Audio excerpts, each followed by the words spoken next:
On va.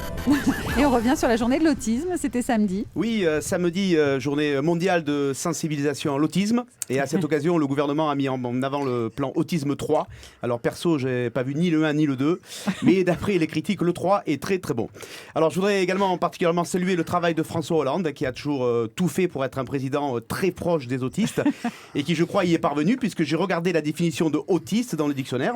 Un autiste, c'est quelqu'un qui vit déconnecté des réalités et du monde qui l'entoure. Et c'est très proche. C'est très proche. Du côté. L'autisme, c'est aussi des troubles du développement caractérisés par des comportements restreints et répétitifs. Hein. Moi président, moi président, moi président. C'est encore très proche. Et le syndrome le plus connu de l'autisme étant le syndrome d'Asperger. Oui, d'Asperger, mais là, apparemment, ce serait le problème dont souffrirait Dominique Strauss-Kahn. Oh. Donald Trump a encore fait parler de lui cette semaine. Oui, le beau Donald Trump qui a annoncé au cours d'une interview que les femmes qui avortaient devaient être punies. Alors même si très vite après cette déclaration, il a fait du hollandage, comprenez du rétropédalage, le hollandage du verbe hollandais.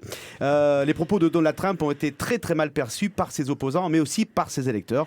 Donald Trump, qui vous le savez, n'en est pas à ses premiers propos misogynes, puisque souvenez-vous, il avait dit au sujet d'Hillary Clinton, si elle ne peut pas satisfaire son mari, qu'est-ce qui lui fait croire qu'elle pourra satisfaire l'Amérique? Donc, c'est vraiment la classe. Ça, ouais, très sympa. Alors, comme on a des gros moyens sur France Bleu, on est allé directement aux États-Unis et on a demandé à Donald Trump quelles seraient les punitions qu'il infligerait aux femmes qui voudraient avorter s'il était élu.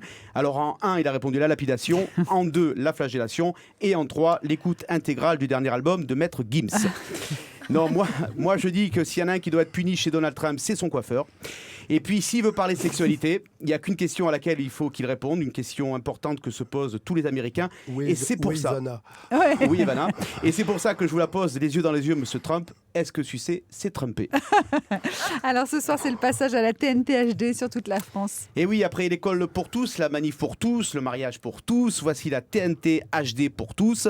Cette nuit, toute la France va passer à la HD. Alors HD, ça veut dire quoi? HD, ça signifie haute définition selon que vous regardez France 2, France 3 ou Arte, ou bien haute débilité selon que vous regardez d'autres chaînes de la TNT. Alors là, vous va venir, ne comptez pas sur moi pour balancer des noms d'émissions ou de chaînes, je suis pas là pour ça.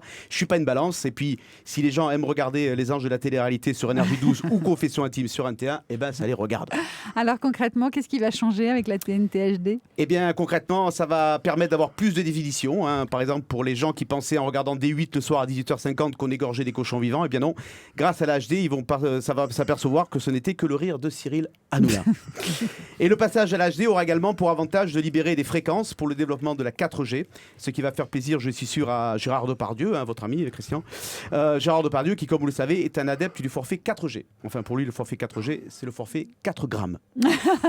Merci Yves Pujol, c'était sa première. J'espère que ça s'est bien passé pour vous, Yves, ce petit bisutage avec Joey Star, Christian Clavier, Marianne Chazelle et Laurie Cheleva qui vous regardent. Ça doit être quand même extrêmement difficile. Nous, c'est très, très, très impressionnant, mais non, mais c'est...